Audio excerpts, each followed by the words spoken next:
If there's one thing that the WWE is doing right, it's that they're actually talking about and promoting the NXT stuff on Raw. So at the very least, it'll get you to stop watching the pile of shit that Raw is and get you to watching NXT, which is good because the latest special, which is NXT Unstoppable, was fucking excellent. And I say that even saying it was probably the least excellent of the specials they've done, which is not saying much. They've all been very good, as was this one. So the first match was the triple threat, in theory, between Finn Balor versus Tyler Breeze versus Hideo Itami, which was not a triple threat match because I believe for a while Hideo Itami has been very badly hurt.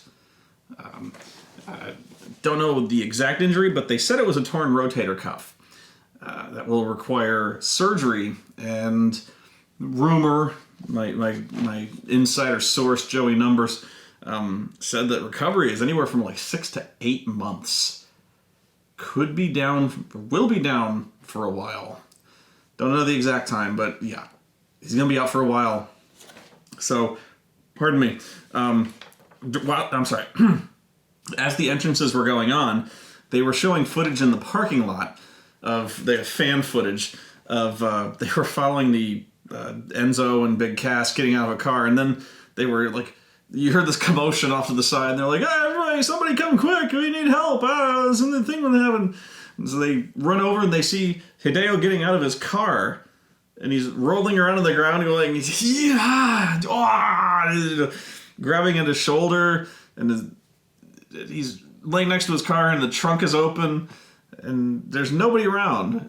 So clearly the ninjas that abducted Samoa Joe have... their evil specter has struck again. They seem to follow Joe. And this time they have struck Hideo Itami. Because they struck like lightning and then vanished. Although, my theory is that Hideo's car bit him. Like, the trunk of his car, as he was reaching in for a water bottle, bit him. It snapped onto his arm. He's like, ah! And he doesn't speak enough good English to he doesn't speak enough good English to, there you go. My English is gooder than Hideo Itami's. No, I think his car bit him, and then it's playing dumb. It's just pretending to be a normal car. Yeah. So the best part is Kevin Owens kind of walked past and did a Seinfeldish, it's a shame. He just kept moving. So this was an okay match. It's the best I can say for it. It's no secret I have not been a fan of Tyler Breeze. I don't see what virtually everyone else sees in the guy. The entrance was a lot of fun, but I've never liked the character because it's always been a character. Much bigger fan of Finn Balor, but I just think, I don't like Tyler Breeze at all. It's not to say there's anything wrong with him, but I honestly think if you dropped this, get rid of the selfie thing. It's so lame. The fact that he's always pulling that face where he's like, the constant mirror checking, the selfie thing is the modern, reflection of perfection type thing. There's characters and then there's cartoons. He's basically a cartoon. And I can't stand it. He's always doing that face where he's like, every hair looks perfect. He's a Zoolander character, and pretty much he was doing that as he was going down the ramp to the ring. There was like a fashion show, and all of the models were doing selfies. And they were all wearing his fashions, which consist of extremely radioactive colored faux fur. I'll admit, the entrance was funny, but that's as much as I'll admit.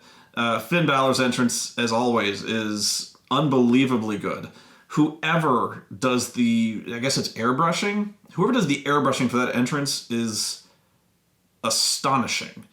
Because not only does he have a new demon form every time he comes out, the pattern on his back is like of this giant eyeball ripping out of his spine or something similar to that. I don't know how long you need to be in a chair for someone to do something that extravagant to you. But, that's a full back. Your entire back is like a canvas for that thing. How the fuck? That's amazing. It's got to be at least like an all-day thing. You see people get tattoos on their back, and a tattoo is nowhere the same scale as this. I mean, it takes months to get tattoos, but factor in healing time. But even just airbrushing something on there, my God. That's commitment, man. Entrance was amazing. The match was okay. It wasn't bad. I was just going, it was fine. Nothing wrong with it. Seems like I'm shitting on it right now, but it wasn't really memorable other than the entrances. I mean, it's a shame when I can say the entrances were by far the best part of the match. Because the match was just kind of there. And the reason I say it was just kind of there is because Tyler Breeze, to me, is just always kind of... yeah. Not a fan. Let's see. Oh, the main problem I had with this was, and this is just me, and I was complaining about how Breeze is a cartoon character, and we got a guy coming out dressed like a demonic dragon. I never said I wasn't a hypocrite. But as he's doing this, Finn Balor's doing this thing where he's coming out, he looks like the fucking devil. Okay? I'm intimidated by this, and I'm in Illinois. Okay? I'm concerned he might pull a Sadako and come through the TV if I say anything bad about this motherfucker. This guy comes out looking like he's crawling out of hell, which is the point. Tyler Breeze is over there going... Actually, I can't do the eyebrow quirk, but he's just kind of going like... And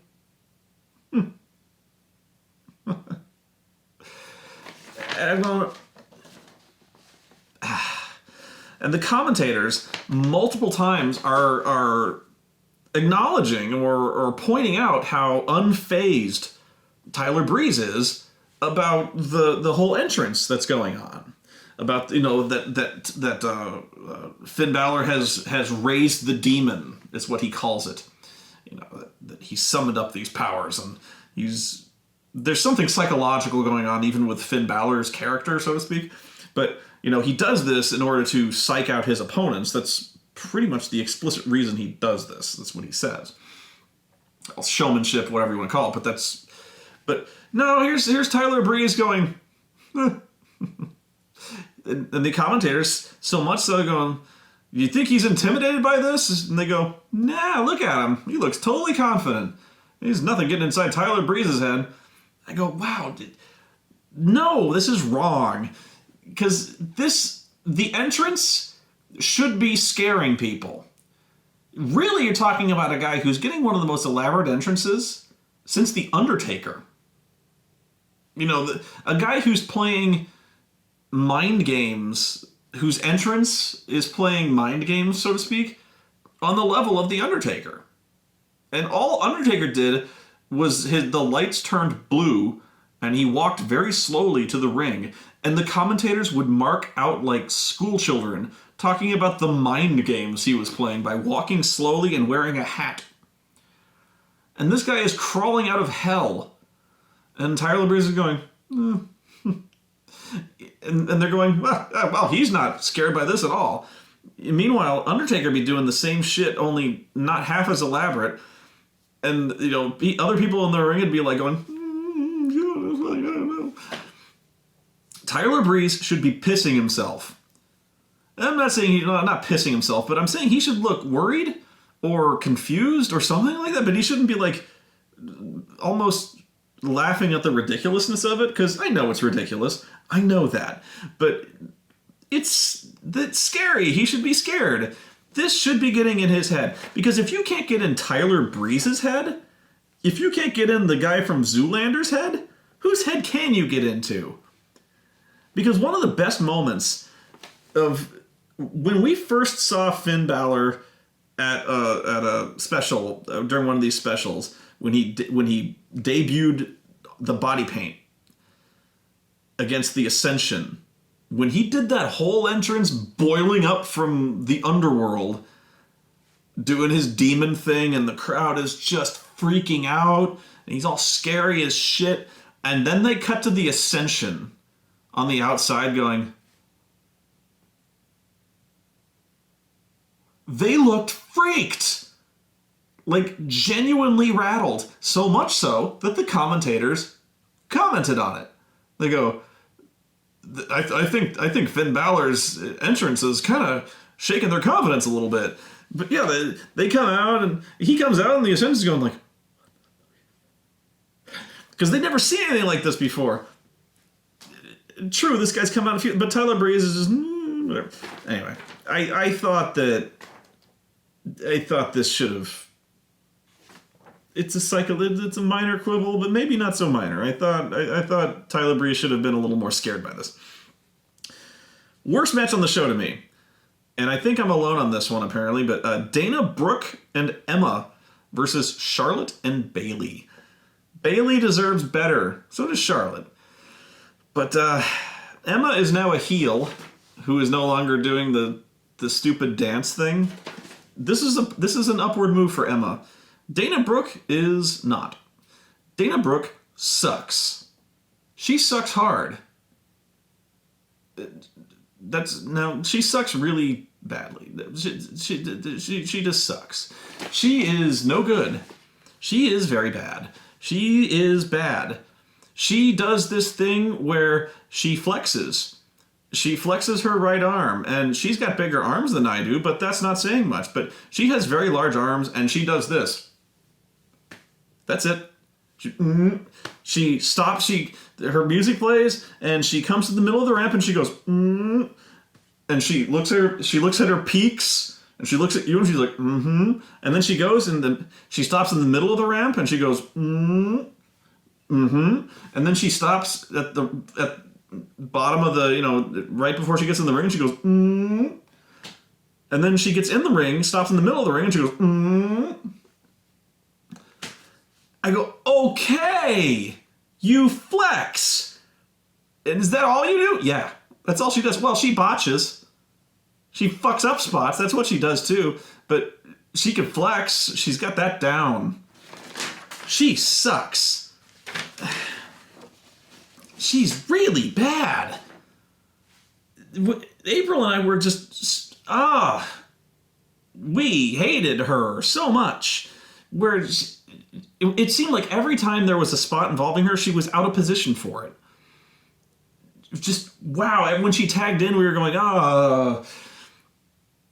Emma has improved so much. She is still not great. But, wow, Dana Brooke is terrible. Jeez. The finish to this match was completely blown. Where I can see in my head the way it should have gone. And executed perfectly, this would have been incredible. It was not executed perfectly. Because if you hadn't seen it, it's impossible to explain. I don't think I can.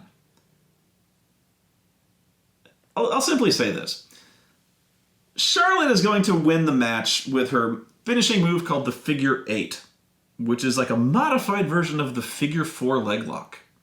Charlotte is Ric Flair's daughter. And by the way, her woo sucks. She cannot go woo. She goes, woo! It's no good. You gotta go, woo! Even mine sucks, but hers, very bad. Woo! You gotta look like you're gonna do, woo! it's ladies kind of have a hard time wooing because you kind of gotta have a bass to your voice. It's a very, even though it's kind of, you're going woo, you gotta have some.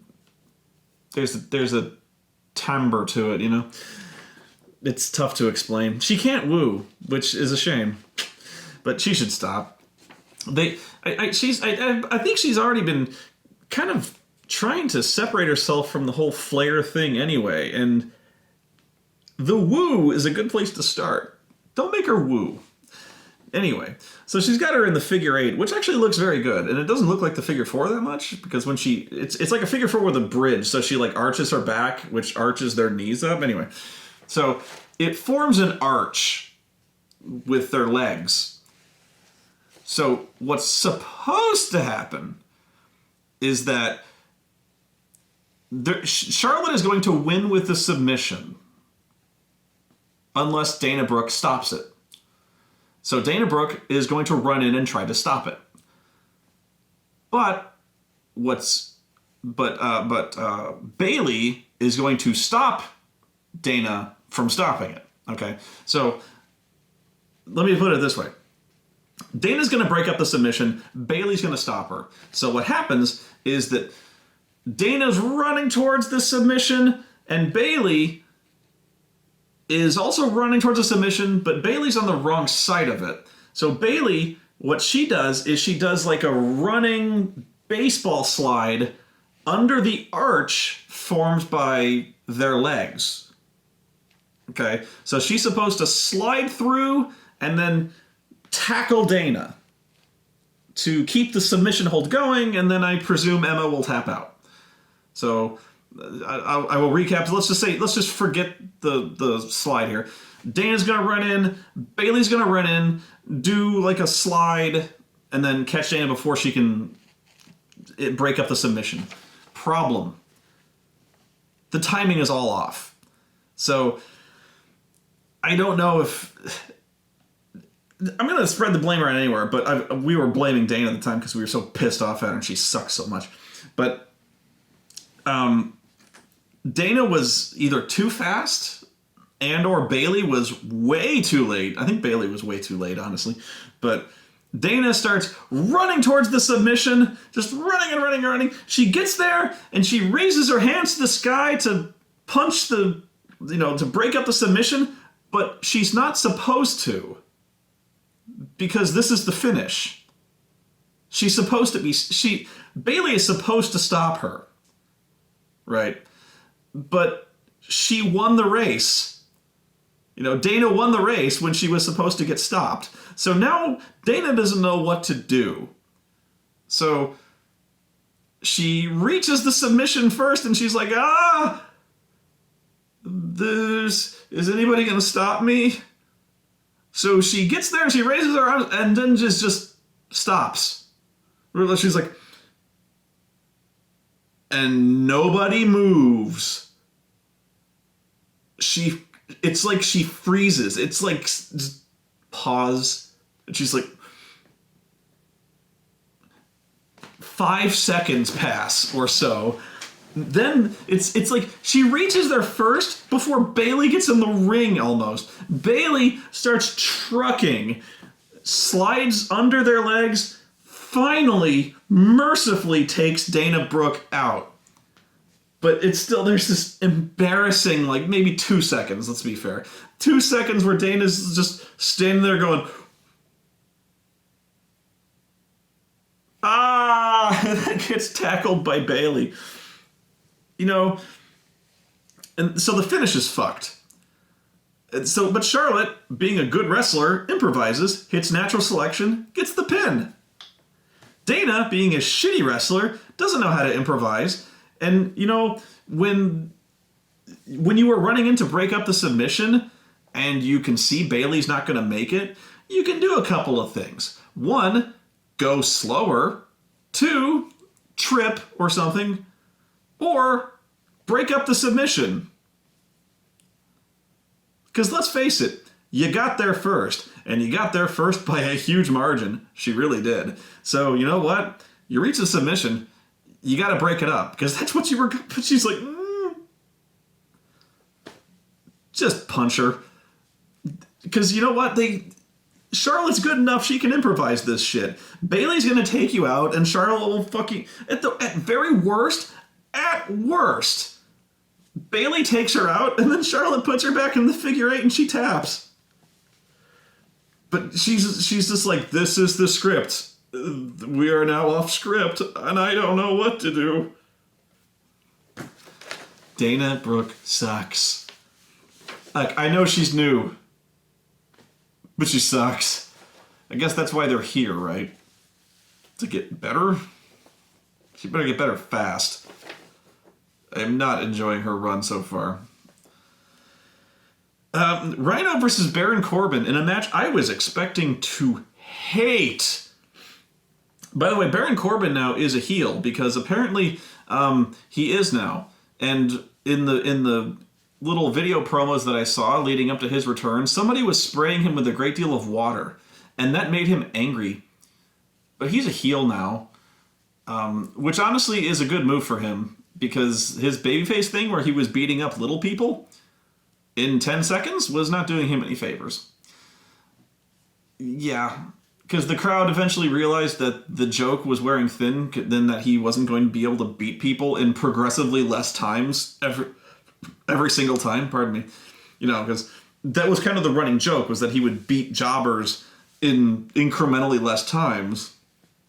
And they started to boo when that wasn't going to happen anymore, because he's, like, I think he was starting to beat people in, like, 28 seconds. You can't beat people much faster than that. Although, it would have been interesting to see them try. I think at one point he beat the guy in, like, 8 seconds. Where the bell rang, guy charged him, and he hit his downward spiral and beat him. And they're just, wow, that doesn't get much faster than that. At some point, he's going to need to hit him so fast it goes back in time. And they're like, -3, okay. But they do this thing where Rhino, who, unbelievably, Rhino is in NXT for some reason. He's the grizzled hardcore veteran, former champion, and he's calling out the big unstoppable force, because Baron Corbin he's the big unstoppable force of NXT, or at least it's fair enough. And so he's like, he's calling out the big dog. And for once, this is actually fairly logical. He's like, yeah, I want Baron Corbin at this event, and for once, it's not like Bull Dempsey, where Bull Dempsey was calling him out to a fight and then proceeding to run away from him at every opportunity. See, not everything is good in NXT, but, you know, this was. But, so you could tell these guys, like, for once, Baron Corbin did not have a face that was this. Baron Corbin actually looked angry, and that he wanted to beat up Rhino, like, very, very badly. He wasn't... This was his angry face. It wasn't much, but there it was. This match was very good. In fact, this was fucking excellent. By far the best Baron Corbin match I've ever seen. The best Rhino match that I can remember ever. Yeah. Yeah, unexpected. This was by no means a technical masterpiece. Never said it would be. This was, as JR would put it, two hosses slugging it out. And this was fine. You're seeing two big dudes laying into each other, throwing each other around, and having a big hoss match. Two very athletic guys beating the crap out of each other, doing it well. It's fine. It's very good. Nothing wrong with this match. I wanted to say by the numbers just now, but no, it was fine. I mean, it was better than that. There was actually kind of a big fight feel to this one for some reason. There was some emotion behind that. Rhino brought his working boots on. Baron Corbin brought his working boots on. They both wanted to put on a really good show, and they busted their asses for this one. A lot of enthusiasm behind this one. I really dug it. The match just kind of ended, so it was kind of, in that way, it was kind of formulaic, where it was just kind of You know, you kind of saw how it was going to end right away, where Rhino's calling for the gore, and you're like, nah, he's going to duck, he's going to hit the whatever his thing is, and so he ducked to hit his thing. But that's the way it was going to end. It was good. It was very, very good. There was a surprising amount of emotion, and that felt like it actually felt like there was something at stake there. If pride, if nothing else. So I really liked it. It was a very good match, far better than I expected. Because seriously, my enthusiasm for a Baron Corbin match barely registers. At the very least, he's not fighting jobbers anymore, and so this is why you have guys like this in developmental, because he's improved a lot.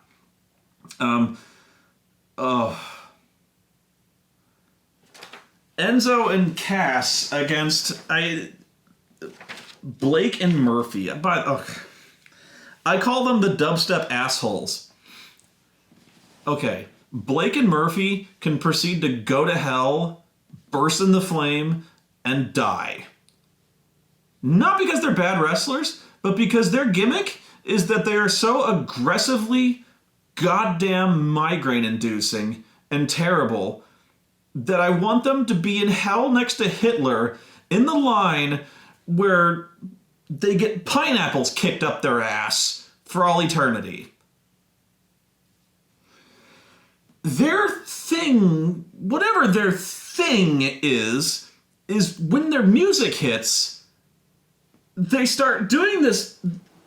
There's a strobe light, and there's like horrible fractal patterns on the Jumbotron with the fucking strobe, and the camera starts crash zooming in and out like it's on a fucking, and like shaking around. So it's like crash zooming in and out at like 30 beats per second, like it's on a paint mixer shaking around. And then there's dubstep. I want them to die now in pain. Everything about them is horror. Everything about them is my migraine. I hate these two men. I long for a world in which they no longer exist. And I will actively work for a world in which that happens.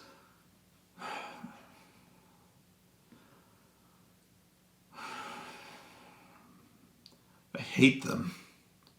I hate their music, and I hate their stupid hair.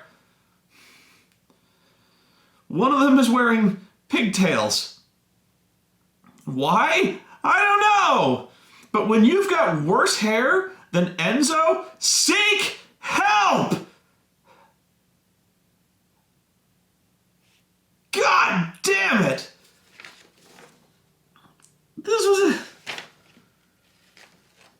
Once the dubstep was gone, this was fine. This was a good match. And then the finish. This was WWE, and this needs to be off my NXT show. Oh! Jacques Hughes, get off of my show. Okay, so Enzo spends most of the match getting the shit kicked out of him. Okay, he's the babyface getting the crap kicked out of him. He makes the hot tag to Big Cass, who's 7 foot tall, and you can't teach that. Big Cass is beating the crap out of people. He cleans house. He beats the crap out of all of them, throws them around like just dolls. He has destroyed the dubstep assholes. They're done. They're done. So of course, Cass tags in his dead partner. He is dead. I mean, he is literally laying with no pulse on the ring apron. He just made the hot tag. Okay? So he was crawling towards his partner when he made the tag because he had the shit kicked out of him for like 10 minutes just now. So I barely made the tag. Big Cass spent the last 2.5 minutes killing them. You know, he's got them at his mercy, And then he's like, yeah, I've got them beat. I got them beat. And so he reaches over, sees Cass dead on the apron, and he goes, it's time, buddy. Tags him in. And I'm like, both of us, April and I, went, what the fuck? And I'm guessing pretty much everybody watching at home went, what the fuck? And so and I'm not even kidding you, Enzo is dead. Well, I'm kidding. He's dead, but he can't stand up because he's dead. So he's like trying to get to his feet, but he can't because he's dead. So he doesn't get very far being dead. So I'm like, what the fuck is going on? So Cass, not willing to wait for the dead man to return to life 3 days later, he picks up Enzo and he carries him, physically carries him, and puts him on the top rope to hit their finisher, the rocket launcher. And then, sure enough, fucking Alexa Bliss, this fucking hobbit of a woman, runs down, turns heel, and joins the dubstep assholes. Whatever. Point is, the interference, that interference thing that I hate in a title match, the one time that it happened here, and that pissed me off here too. This is when it happened. But, since Enzo was the legal man and he was dead, and for some reason his unconscious ass was draped on the top rope during the interference, naturally the dubstep assholes beat the crap out of him and retain their titles. Now, which raises the question, why the fuck did Cass tag in his dead partner? I'll tell you why. Because WWE. And I'll tell you why that... I will explain. In the WWE, you've got to win with your move. Otherwise, it confuses me. It confuses you. You got to win with your move. Stone Cold Steve Austin wins with the Stone Cold Stunner. If he doesn't win with the Stone Cold Stunner, what?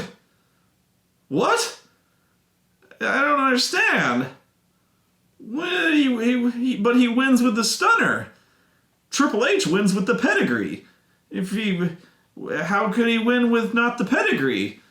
That's not possible. So the reason Cass tagged in Enzo was because they win with the rocket launcher. That's their move. Because they can't win if they don't hit their move. Cass had destroyed these two men. They were done. Cass could have just put his foot on one of them and pinned them. He could have continued beating them up on his own. They were nothing before this giant of a man. But no, it was time for the finish, and the only way that we're allowed to end a match is to hit our move. So he tags in his dead partner and tries to... I guess he was just going to throw him off to hit their move, and then the match could be over because they hit their move. This is exactly what I'm talking about. This is classic WWE, and it is horrible that every single person has to get all of their moves in, or it's not a match.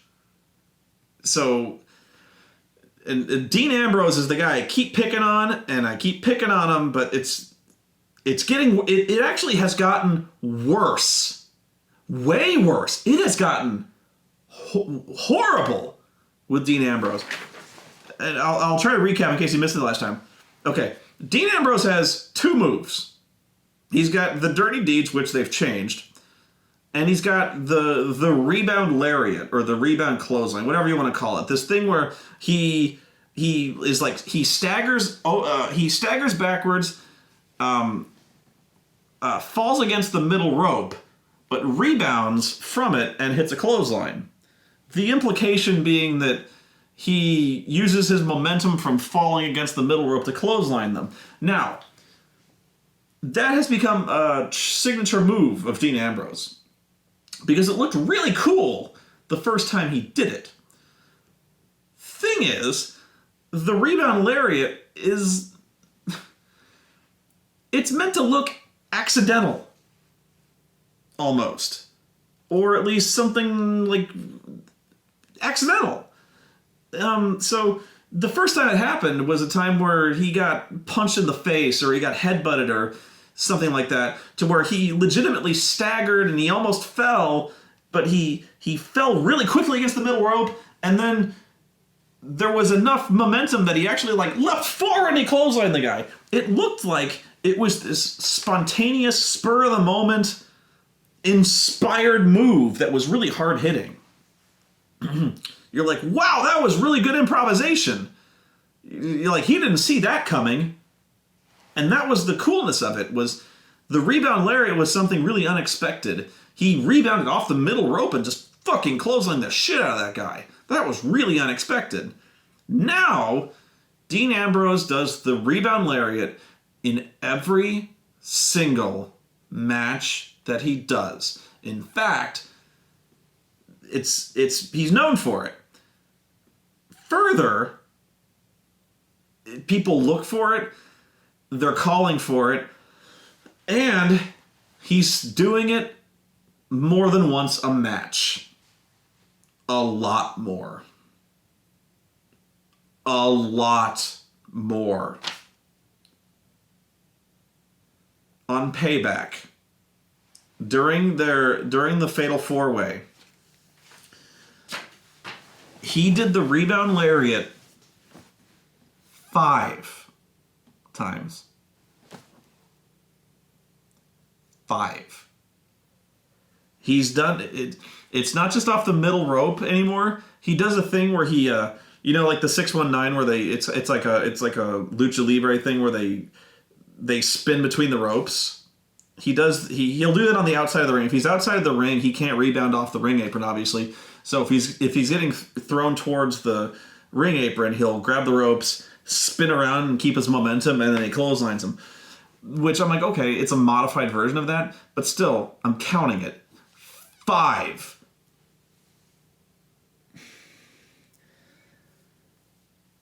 It's abusive. Fine. It's not even fine that you do it every match. It's not. It needs to look like it's improvisational. It needs to look like something that they're not going to see coming. When you do it 5 times,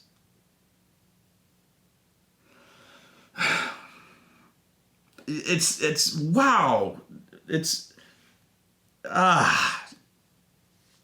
Once was enough. Once had me annoyed beyond all reason. 5 of those things? Jesus. I can't even take it. But yeah, it's not a Dean Ambrose match unless he hits the fucking rebound lariat. But now it's not a Dean Ambrose match unless he hits it a half dozen fucking times. God damn it, man. But it's with this guy, it encapsulates what I'm talking about. Is, yeah, you can't win a match unless he does that. John Cena has added all of his moves are moves now. He has to hit everything now, otherwise it's not that springboard shitty stunner he does. That's a move now. If he doesn't do that, it's not a Cena match. So now we got to do that every match too. The 5 moves of doom, got to do those. Got to do the STF, got to do the FU. That guy has seriously 8 moves now. And of course, you're gonna see every single one of them in a match because those are his moves. Drives me nuts. But that fucking rebound, and the thing with the rebound lariat is, it would be one thing if it looked every bit as hard hitting and as fast and as improvisational as it did the first time. It gets slower every single time. Really, I don't even think he's doing it selling from a punch anymore. I honestly think at this point he has just started walking back towards the ropes and just bouncing off the ropes to do it. And he doesn't even run. He just shuffles back. So it's not even this thing where It's not even this thing where the referee, the commentators can go, Dean Ambrose exploding off the middle rope with the lariat. He never saw that coming. No, you could see this coming. To the point where I remember he was wrestling Randy Orton, and Randy is just watching him do this. He's in the middle of the ring, and they're trading punches here and there. Yeah, they're trading punches, and then Dean just starts like, and I am not exaggerating when I say it probably took a full 3 seconds for him to like trot to the ropes, bounce, and then very slowly swing an arm towards the guy. And Randy is just staring at him. And I'm going, this is taking so long. I would just call it, I would, even if the spot was to just sit there and eat the clothesline, I would duck. Because there's no way my character, like in character, I would be that stupid as to just sit there, like even if I'm stunned, from being punched or something. Who is so blind as to stand there and watch that shit get telegraphed for 4 or 5 seconds? Just, I'd be like, I'm moving. It is so slow now. And it's not, I keep saying, it's not his fault. Well, maybe the fact that it's so slow and shitty now is his fault, but wow, it is really bad now that they're making him do it. It's at least twice a match in a normal match now, at least twice. Because I think in the last Raw, he did it twice. This is going to be bad. And honestly, it is really affecting his matches. The fact that they're forcing him to work this style. That you just know, at the time he did that lariat, that he wasn't planning that on being a thing. But when he did that thing, it was really cool. And then McMahon or whoever was, organizing, probably McMahon was like, that was a hell of a spot there. That was a hell of a move. You're gonna do that every match now. Every match. And now he does. So, yeah, now, because the only way they can win is with their fucking move, you have to do the fucking rocket launcher, which means tagging in your fucking unconscious corpse of a partner against all sense and reason, which cost them the match. And it's so transparent, and I hate Alexa Bliss, but whatever. Then there was Becky Lynch versus Sasha Banks for the Women's Championship. This made me happy. This was a great match. This is probably one of the best matches of the year. And this is a definite match of the year candidate. As of now, at least in the... Okay, I'll qualify. In the United States, in the WWE at least, this is a match of the year candidate from what I've seen. Certainly one of the top 2 best matches out of the WWE this year. Legitimately. Excellent goddamn match. So much so that I went and watched it again. It was that fucking good. Really fucking good. This just shames. It fucking shames everything that they're doing on Raw. Men and women. Especially the women, but so well done. Every single aspect of this, from the athleticism to the psychology of the match, to the stuff that went on after the match. The only things I didn't like were the commentary, which is terrible. The commentary in NXT is the worst part of it. And guess who's on it? Byron Saxton. He's much more talkative when he's got 2 other people to talk to, of course, but he still sucks. There's also a guy who, I think he was on the Payback. He's like one of these backstage interviewers or a host, and I can't remember his name. It's not Josh Matthews, but it's some generic fucking name. It's like, whatever. What the fuck is his name? But he looks like he looks like if you made a hologram, an emergency hologram backstage interviewer. That would be him. The Doctor in Voyager. There was an emergency medical hologram. If you had an emergency backstage interviewer hologram, this would be the guy. He's just completely devoid of personality, and he's completely generic looking, and with a very vapid smile. He's like, "Thank you for tuning into Payback. I am Interviewtron 2000. Be sure to watch John Cena and Rusev as they wrestle in a last man standing match. Error, they I quit match. I will now interview Rusev. Rusev, what are your thoughts on your match against John Cena? That's interesting, Rusev. Do you have anything else to say to John Cena? Rusev." This fucking guy. There's also a funny picture of him where they don't like their interviewers to appear taller than the wrestlers because they want their wrestlers to look larger than life. You know, they want them to be bigger than normal men. So there's a funny picture of him. There's like a wide shot of Interviewertron 2000 talking to somebody. And to make himself appear shorter, he is interviewing them with his legs spread wide so that he will appear shorter than he is. And it's really funny. Anyway, there was a, let's see. Oh, there was a fucking brutal couple of spots in this match that were probably safer than they looked, but there's this spot where Becky throws her on the ring apron, and then she goes out to kick her in the face, and then Sasha like sweeps the leg out from under her, sending Becky face first into the edge of the ring apron, and it probably was a combination of how fast she took that bump, and then the camera, like, maybe I gotta give the cameraman some credit here. The camera like snapped down real fast as she hit face first. That looked like it fucking killed. That was a brutal fucking bump. Let's see. There was a couple sloppy spots, but even then I didn't think they looked that bad. April thought it looked horrible, but there's one spot where I think Sasha went for either a tope or a planche. I think it was a tope. But the spot was that Sasha was supposed to like catch her, and didn't really work out that way.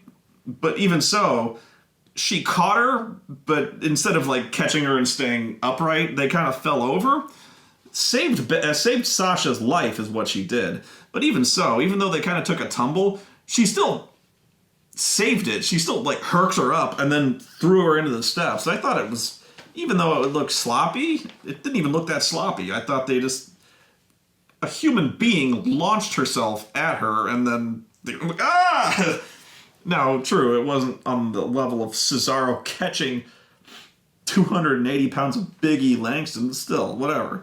So the story of the match is they were both working each other's arms because Becky's submission, both the submissions work the arms, I think. Sasha's is the bank statement, which is basically like a crossface. And then Becky's is one of my favorites, actually, is a Fujiwara armbar. So they're working each other's arms. There was a fucking brutal spot, too, where Sasha's, like, bending Becky's arms back. It's a good thing these ladies are flexible, because she takes her arm and it goes, creak! And then every inch that she goes back, it's just, ah! You'll never see any of these men take that, their arms bent back that way. I don't think any of the men are physically capable of having their arms bent back that way, because their muscles are... You think the Ryback can even raise his arms over his head? Actually, I've seen him do it, but you wouldn't think it. Just have his arms bent back that way. Oh! Man, it was a really great match. The way it ended was, after that whole tope thing, she's gonna, like... Becky goes up top. Sasha goes up, gives her a divorce cord off the top rope, which is a silly name of saying single arm DDT, which is a silly way of saying she grabbed her and threw her off the top rope, and then locked in the crossface, and Becky tapped out, which was very, very sad. But yeah, that was the breaks, and this is where I talk about the crowd. I hate the NXT crowd, but there was this one part that was actually kind of sweet. Was Becky was very, very sad, weeping, in fact, that she had not won the women's championship. This really mattered to her. She was just inconsolable. But the crowd tried, and they tried consoling her by singing her song. They tried. They were serenading her, and not mockingly either. They go, whoa, whoa, whoa. And so they were, but she was just, she couldn't take it. She had to leave. She was like, oh. Very, very good match. Cannot go on about it, but I will stop now. Okay. This is where I want to talk about why these are so much, part of the reason why these are so much better, these title matches are so much better on NXT than in WWE. And part of this has to do with the next night on Raw. When Kevin Owens showed up to the United States, John Cena's U.S. Invitational type thing. And Cena dares him essentially to, do you want to have a match for the United States Championship? And Kevin Owens says, well, I am a prize fighter, but I've already got a prize. I've got the NXT Championship. And the crowd actually goes, oh, like that's a bigger deal. And it kind of raises an interesting point. Like, people care more about the NXT Championship to a very large degree than pretty much any of the title belts. I'm probably speaking for too many of you, but it's legitimacy here is what I'm talking about. When I say legitimacy, I'm talking in character, obviously. But, the NXT Championship is far more legitimate than any of the title belts. The championships, that exist on Raw, certainly. The Intercontinental Championship is a joke. In fact, on Raw, when they were announcing the Elimination Chamber match for the Intercontinental Championship, the vacant Intercontinental Championship, they had this Triple H and Stephanie come to the ring, and they're like, "We're very excited. We're going to announce the Elimination Chamber match for this." And there's a pedestal in the middle of the ring, and they whip up this red blanket. And there's a belt underneath it. And it's the Intercontinental Championship belt. And the crowd goes,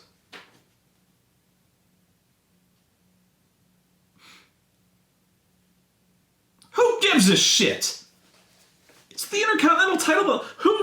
What sane motherfucker would enter this thing? Would enter the chamber to win that fucking albatross? It's even white. It looks like an albatross.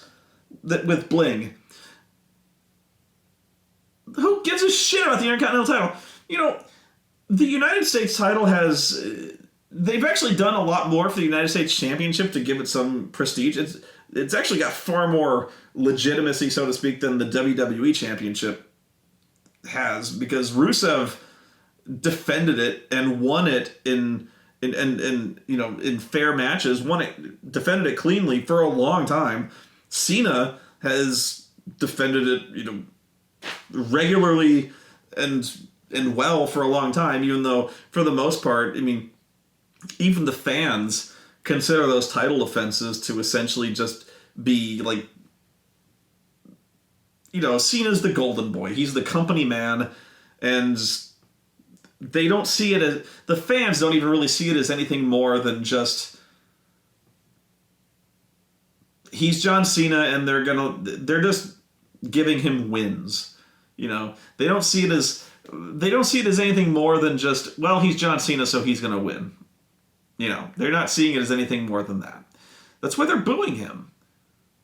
They just, every time there's a John Cena Invitational, it's not that, oh boy, we're gonna see a competitive match. We're gonna see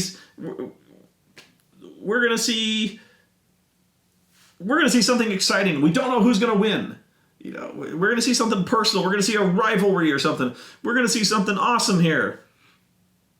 even if the match is good, Cena's gonna win. There's no drama here. So we know that Cena's the number one guy. Who cares? So, and that's being unfair to the matches, honestly, because for the most part, these matches that Cena's having are very, very good. But who cares? Because the outcome is a foregone conclusion. Another reason we don't care is because all they can do is talk about, this Sunday at Payback, he's going to be defending this United States Championship, if he still has it, against Rusev. He's still going to have it. So every week leading up to this United States Challenge thing is so much masturbation because nobody's going to win. You know that, I know it, and everyone in the fucking building knows it. Why do you think they're booing? It's because they know it's a colossal waste of fucking time, and they know whoever's coming down that ramp is gonna lose. So when Sami fucking Zayn comes down that ramp to wrestle John Cena, they're like, fuck. They're happy to see him, but they know he's gonna lose. And that pisses them off so much. As it should. Because he's John Cena. It's not because there's this guy's really tough and we're going to see. No. But when you see a match like this, these are two fresh people that we don't know. We know something about them, but these guys have a much more personal feud. They have a history together, and we've seen this feud develop naturally over the course of a few months. We want to see them have a match. And sure enough, they have an excellent match. And when it's over, somebody won, somebody lost. And we felt like something was accomplished here. And you'd think that would be obvious. What else do you expect? It's not what we get most times. But the mere notion that month after month, whenever there's a title defense, it's significant. And for the most part, it goes off like a title match. Somebody wins and somebody loses. It's not bullshit. Somebody gets beat. But even then, it's not the end of the world. That person on that night was the better man or woman. Becky Lynch got beat. But do we see her as a loser? No. If she got her in a rematch, we don't know who would win. Maybe she would learn from these mistakes and come back and win. Perhaps, but yeah, the fact that Sasha Banks overcame in a very long match, but a good match, defeated this challenger after had a hard-fought win and came back and won this, that really speaks well of her, and it gives the championship prestige and legitimacy. Compare this, and even Kevin Owens, who in the next match, I'm going to sabotage myself a little bit when I go on about this, in that, he takes the kind of a shortcut to defend his title, but he does it in a different way. For the most part, Kevin Owens he's been beating people. Before that, Sami Zayn was beating people. Before that, Adrian Neville was beating people. Before that, even Bo Dallas, for Christ's sake, was beating people. So, month after month after month after month, the champion would defend his title or win the title in matches. They wouldn't have an endless string of cronies interfering in the matches over and over and over again. The feuds weren't about, is Adrian Neville's buddy going to keep running in? Is Bo Dallas's little buddy going to keep running in? And when he does, who's he going to attack? Month after month after month, you're just waiting for the interference. All you're doing, waiting for interference. The guy keeps running away and running away and running away, running away, and I'm so tired of it. It's so wearisome that it's the world championship is a toy, Nobody cares. Nobody.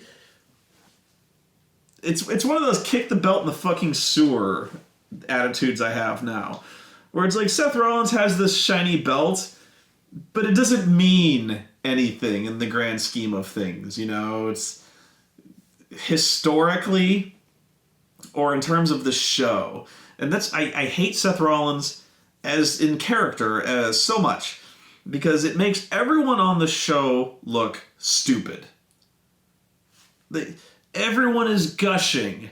All the heels keep gushing about how Seth Rollins is the future of the company. He's gonna carry us into the new world, into the future, into the year 2000. Seth Rollins is the Kwisatz Haderach. He's the future. He's the greatest. Oh, he's the best. He's gonna be the greatest of all of us. He sucks. And why is everyone like him so much? And I know, I usually say this in defense of them. They're heels. Of course. Heels are bad.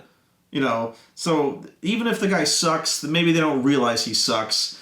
And they're idiots. But the thing is, they know he sucks. In fact, the other heels get frustrated with him because he sucks so bad. So why do they keep calling him the future?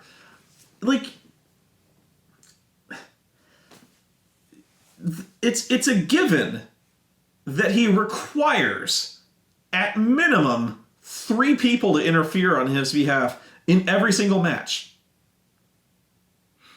It's a given. In fact, he complains about this.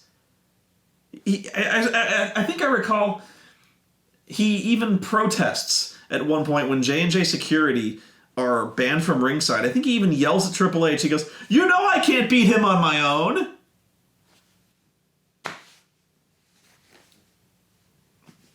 He's the future. I don't know why. And yeah, they're heels. I get that.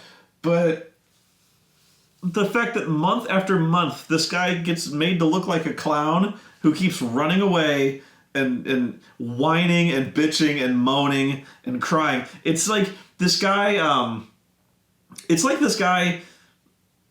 he's got the world championship, but nobody ever told him that he actually has to wrestle to keep it. Whenever you watch him on TV, and maybe he's really good at portraying this character, but yeah, whenever he's told that he actually has to wrestle to defend the championship, he looks stunned by this news. He's like, what? Since when? And then he whines. He's like, I don't wanna. No. And then everyone, Triple H just kind of goes, that's our son. You rapscallion, you've got to be a man eventually. But meanwhile, you've got dudes who far more dominant, than. But they keep saying things like, he's gonna be great. Just driving me nuts. Week after week, for instance, let's just go in character again. Week after week, John Cena's he's killed everybody on the roster. Meanwhile, Seth Rollins is just flaking out of every match he possibly can. You gotta face the Ryback. Oh, I don't wanna. He's the future, everybody. There's no legitimacy to that fucking title belt. There was a ton of it when Brock Lesnar had it, except for the fact that he defended it once every 8 fucking months.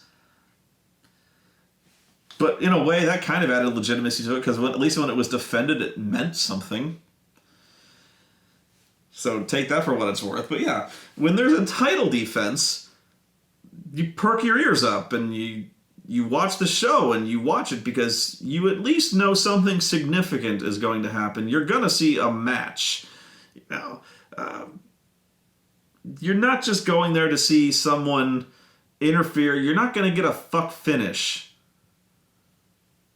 For the most part. You could argue that's what you got here. I would not. So, at least what I mean is with Sami Zayn versus Kevin Owens. I will admit this is more of a storytelling match than a conclusive finish, but this was fairly obvious going in. I don't know what they would have done here. At least you can't say you were lied to, in a sense. I think everyone knew that Sami was hurt going into this. So it was like, I'm amazed they even went forward with the match. Because apparently he's hurt worse than I thought. Because this was written, I believe, to get him written off the show so he can have surgery, Joey Numbers says. Because this match was actually very well put together, at least the way it worked. So Kevin Owens has been beating the crap out of Sami, gotten him injured, sent him home packing for a month after the powerbomb on the ring apron. He's made it so personal. He's just, like, what the fuck, dude? Why do you keep beating up Sami? What's your problem with this guy? And he's been on a mission to essentially cripple this guy. And he's been taking credit for it, very proud of himself, by the way. And so now Sami has had enough of this motherfucker. So now he's finally got him in a match, and this is going the exact opposite of the way things went last time. Sami is a fucking whirlwind. Sami is not a nice guy anymore. He is destroying Kevin Owens. Like, he's not fucking around anymore. So Sami is taking the entire match, throwing Kevin Owens, this big burly motherfucker, throwing him around like nothing.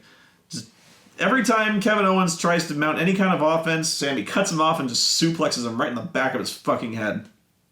Oh, that reminds me. It's almost like Becky Lynch invented a new suplex in that last match where she's trying to, like, work the arm. So she kind of does this thing where she almost, like, puts the arm kind of between her legs and then suplexes her so it, like, kind of, like, lands on her shoulder. Weird looking suplex, but it probably exists. Everything that has been done, can be done, has been done, or whatever. I was like, I've never seen that one before. Anyway, we saw like a half Nelson suplex in this one. That one looked like it hurt. So Sami's kicking his ass all over the place. Kevin is starting to beg off. I love that when heels beg off. I'm like, oh, please, you're mad, aren't you? I can see you're mad. He's like trying to beg off for time, beg for mercy or something like that. Kevin is trying in desperation to get some distance, to hit some big move, to just get a breather here, and he can't. Sami is relentless. So the fight spills outside of the ring, and Sami is still beating the shit out of him. He can't get away. And this was a moment where I started yelling at the screen. They're outside of the ring, fighting in the stands, and the referee starts to count. And I'm like, oh no, this is going to end on a double count out. Please don't be this dumb. So the referee's like, 1. And they start to fight outside the ring for like 3 or 4 minutes, a while. And I keep seeing the referee in the background going, you're seeing, my hand's off camera, but you're pretty much seeing what I'm seeing. I get to see like a vague number of fingers. It's way off in the background. And I'm like, oh God, they're going to double count out. And so eventually Sami and Kevin Owens, they come back to the ring and he throws Kevin back in the ring. And I can hear the referee, no kidding, go, 4.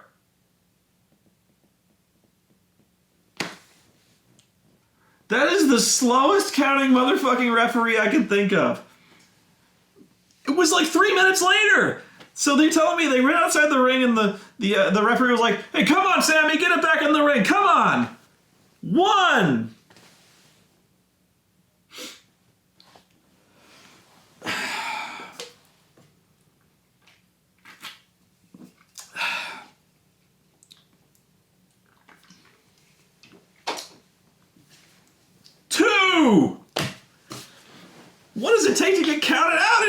360. Wow! So, he's getting his ass kicked, and in desperation, Sammy charges at him, and miracle of miracles, Kevin rolls a natural 20, reverses it, and hits his pop-up powerbomb, and nails Sammy right into the ring apron. Match is over. He's done. Now, first I thought, me and everyone else in the audience thought this was we couldn't believe it. We're like, oh, God. Because this looks like the most devastating fucking crippling move on the face of the planet. Because you're powerbombing a motherfucker into a 9-degree angle. Upon second look, this is actually probably one of the safest bumps of the night, because he pretty much, it didn't say it felt good, but he pretty much powerbombed him on the flat surface of the he put him down really gently too, but I think we built it up in our minds that the first one, how stiff the first one was, that we all were pretty much all closing our eyes as it was going on, going, oh no! But this was not nearly as bad as I thought. That said, Sammy is still out of his fucking mind for taking that move. If he was hurt anywhere near as badly that he needs surgery, he's out of his mind for wrestling the match in the first place. But yeah, Kevin did that very safely as one could. But yeah, that's how the match essentially ended. Was in desperation, he hit this huge but cowardly move, and that was enough to re-aggravate Sammy's injury and put him down. And that was the end of the match. But this was the most frustrating part of the match to me. Was I just said the match was over, but I didn't really know that at the time. And this confused April, it confused me, and I don't think anybody knew what the fuck was going on. And I don't think this was the intention of the show. So he gets powerbombed on the ring apron. He is now crippled. He is no longer in any condition to continue the match. The referee steps in between them, and he's waving Kevin off. He's like, no, you need to back up. You need to back up, okay? He's hurt really bad. I'm going to check on him. So he's checking on Sammy, and he holds up the X thing, which means the guy's hurt. So a doctor starts to come down, starts to check on him, and Kevin shoves the referee aside, and he pushes the doctor aside. He starts to lay in punches, and he starts to kick the guy, and the referee, grabs him. He's like, "No, back off, Kevin, back off. He's really hurt. I want the doctor to check on him." So the doctor's checking. He's trying to check on him and make sure he's okay. And then, Kevin Owens keeps trying to. He shoves the referee, shoves the doctor aside again, and he starts stomping on him. This guy's he's just beating the crap out of him. And so more referees come down, and they start to try to separate Kevin from Sammy. And he throws all the referees aside, and he jumps on Sam, and he keeps beating the crap out of him.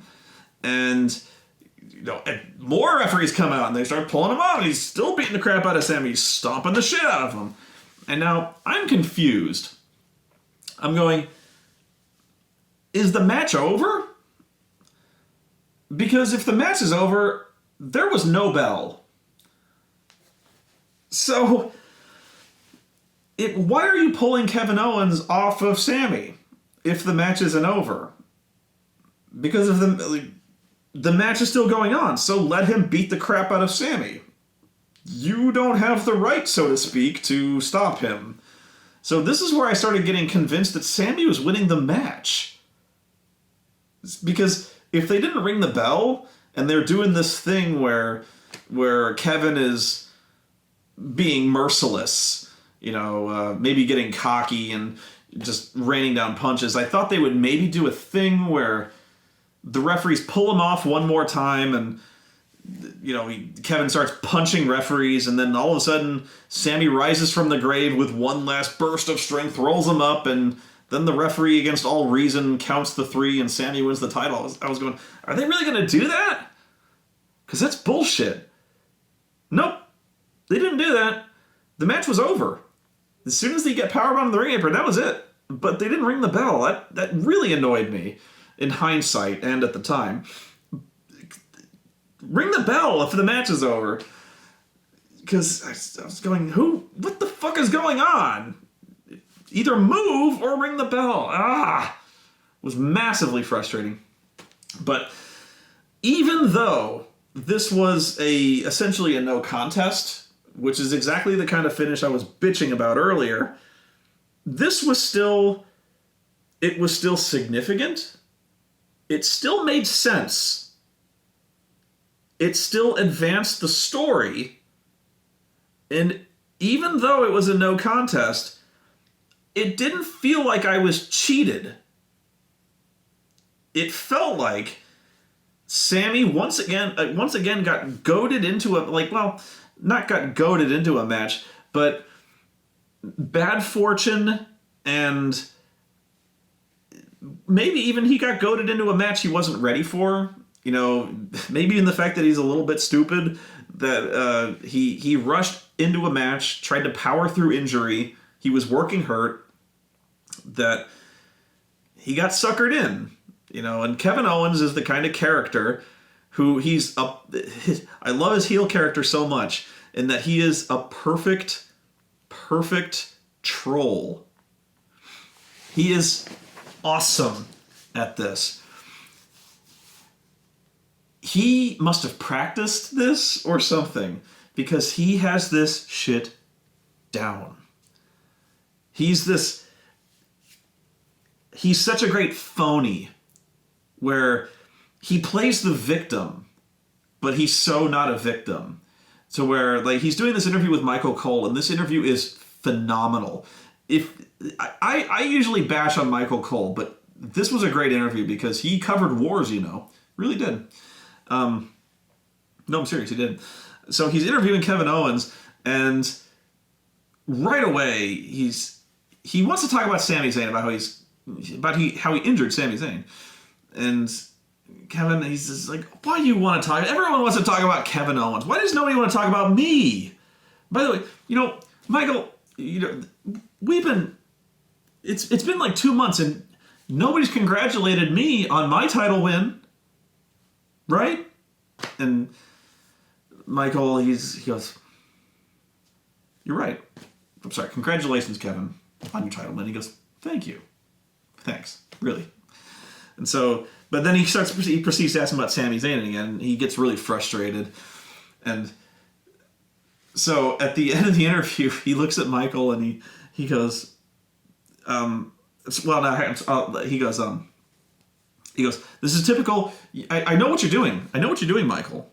And I understand, but this is just what I expect from, you so-called journalists. All you're trying to do is just stir up drama between me and Sammy, when this is nothing personal. Well, I mean, it's as personal as it ever gets between somebody who's trying to take the title away from me. It's always going to be personal between someone trying to take this belt, because the belt means more money for me and my family. And that's all I'm trying to do, is make money for my family. So anyone who's trying to take this title away is going after my family. So yeah, it's personal, but I see what you're trying to do is, a journalist, I'm speaking as loosely as possible, you're trying to manufacture drama, as you always do. And so he's just trying to play the victim, but he ends the interview with saying, he's trying to shine it on or something like that. And he says, he goes, he's trying to don't be mad, he's going, he goes oh, but hey, I love your work on Raw. I really do. And I'm even saying more disingenuously than he does. He actually seems like he means it, but he did. He goes, but yeah, I really like your work on Raw. I really do. And then he leaves, and Michael Cole is just. But one of my favorite moments was on when he showed up on Raw to talk to John Cena. He comes off, he's all cocky, and he says, "How you doing, John?" He goes, he says, "Everyone knows who I am." He says, I didn't introduce myself, but everyone knows who I am, and anyone who doesn't isn't worth my time. And so he goes talking, and Cena interrupts him. He goes, well, no, we're going to do this. We're going to do this right. Ladies and gentlemen, everyone, NXT champion, Kevin Owens. And Kevin, he stops, and he looks around, and he goes, that was nice. Thank you. Thank you.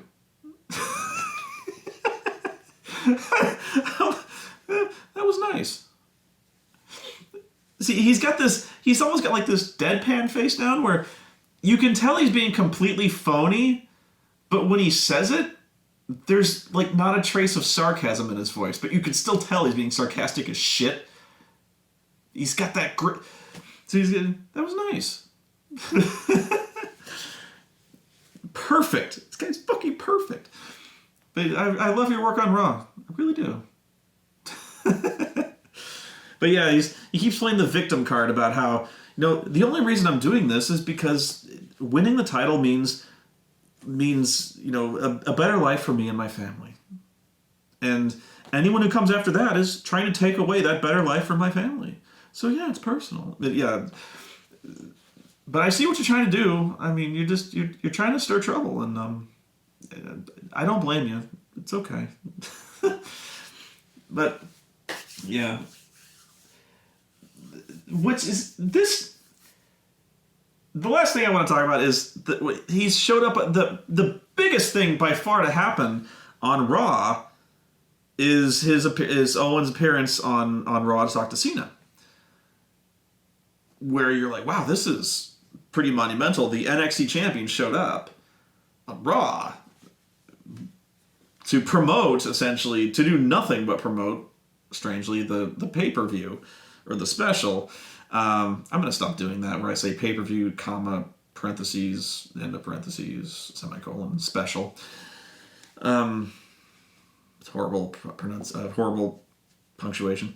But he came down to essentially promote the special and not accept the challenge for the U.S. title, which made no sense to me. It still doesn't. It makes less sense now.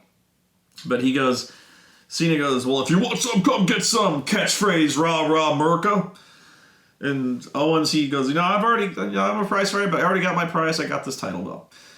And so at first I'm like, that's a huge diss, but why don't you want another title belt? It's a shiny title belt, and it's shiny. So beat up John Cena. And so people were telling me, well, from the beginning, he's always been all, I'm going to fight you, but it's going to be on my terms.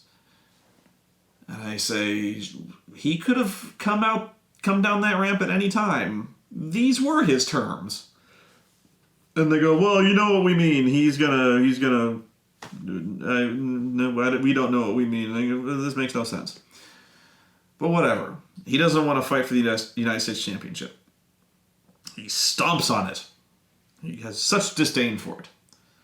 And then, like 20 minutes later, we go to a camera shot backstage of Kevin talking to Triple H. And they're all smiling and slapping each other on the back. And the interviewer talks to Kevin and he goes, well, what was that about? He goes, well, turns out in 2 weeks at the Elimination Chamber, I'm going to fight John Cena. And then he walks off. And I go, oh, so that's the moment he chose for himself. He's going to fight at Elimination Chamber for the United States Championship. Nope. No, he's not. Or at least not as of the moment of this recording, because apparently, as I've been told, not by Joey Numbers, but from the website itself, the match between John Cena and Kevin Owens is not for the United States Championship. You have not made a lateral move here, or at least, well, I guess it would be a lateral if you passed to the side and backwards. So you have actually not gotten yourself a United States Championship match when you could have gotten one for free. Bravo, Kev. This makes less sense to me than it ever has. I don't know. I really don't know. I can't. That's not to say that in the next coming days that he won't offer him the title shot or not, but as of now, the fact that he accepted a match that wasn't for the title, baffling. Just baffling. Anyway, very good show. If you were going to watch one show this week, it would be Lucha Underground. If you were to watch two, it would be NXT Unstoppable. But until then, I would definitely watch the Sasha Banks Becky Lynch match, and then watch the whole show. But the women's match was fucking amazing. I think it's only a matter of time before we have one of these specials that's main evented with the women's match. These very, very good. It's not even surprising anymore. It stopped being surprising a long time ago that they were having as good or better matches than the men were. That's how good NXT is the level of talent that they've got on there. The level of talent that I've been saying exists in the United States when you stop hiring models and trying to teach them how to fake fight. And then you start actually, getting performers, actual athletic women who can wrestle. This is what happens. You actually get really, really good entertaining shows with good wrestling on them. So, yeah, I would definitely check out this show. I really enjoyed it. Very, very good show. Except for fucking Dana Brooke, who can just go away. And the fucking dubstep assholes. Best not dwell on that. End of the show. Very good. Anyway. I really hope that Kevin Steen and Kevin Owens and John Cena is a very good match. Although, I got a bad feeling that Cena wins, lol.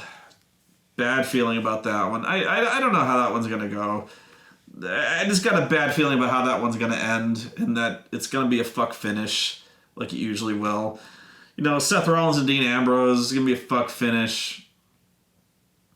Ugh. That one. Dean Ambrose goes in there and he demands a rematch that he doesn't deserve. And Stephanie tells him he doesn't deserve it. So essentially, she books him in a match against Bray Wyatt. And Bray Wyatt, the face of fear, so horrifying is Bray Wyatt, that when Dean Ambrose is informed that he has a match against the new face of fear, his reaction is, and I quote, "Okay.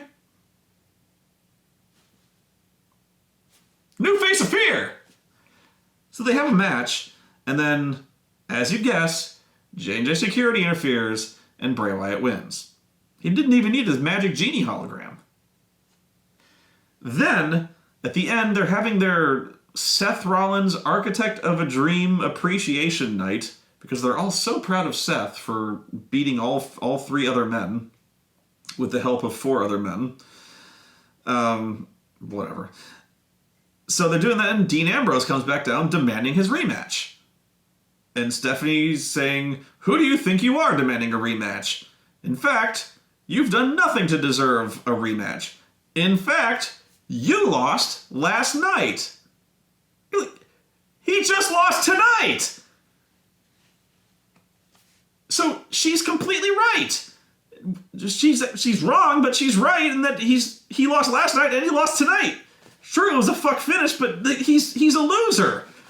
So then she points at Seth and goes, and I quote, "Get him!"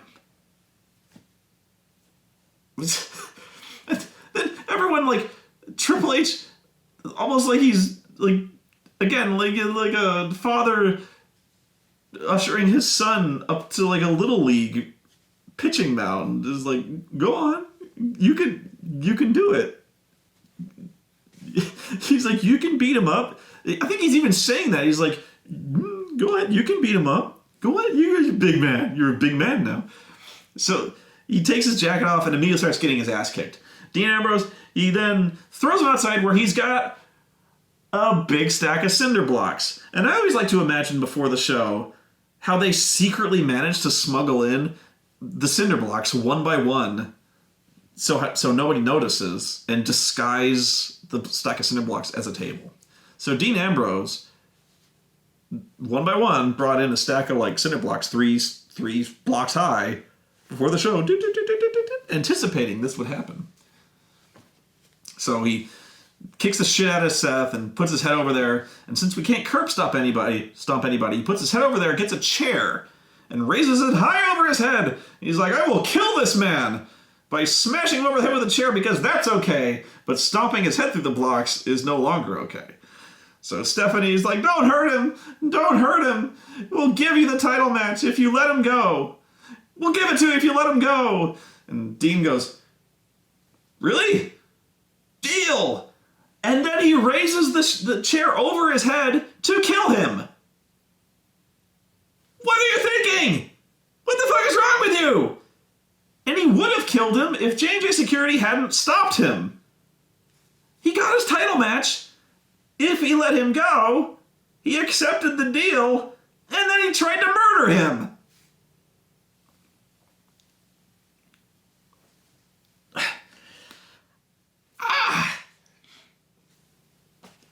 Plus, not only that, you wonder why we don't care. Seth lost at Payback. He lost tonight. He was told to go back in the line, as he should have. And the only reason he got this title match is because he resorted to taking hostages. So he's a loser. He sucks, and he's a terrorist. The only way that he gets a title match is by by extortion, physical assault, and terrorism. Okay, that's our hero. But he did manage to do it with actual physical violence on a wrestling program, as opposed to spraying them with mustard. So I will give him higher marks for that. So I will give him badass points for that, because it didn't involve relish. Anyway, I hate Raw. I hate it good. I hate it so much. And now I'm going to go render this video and sleep, wrapped warmly in my cloak of hatred. But my love of NXT will also keep me warm, as I hope it warms you. Enjoy NXT. Enjoy Lucha Underground. It's an excellent show. I need to talk about this show eventually, because I just saw Jack Evans take a fucking Canadian destroyer off the top rope in the most suicidal, insane fucking spot I've ever seen in my fucking life. Good God! Couldn't even believe what I saw. Jesus Christ.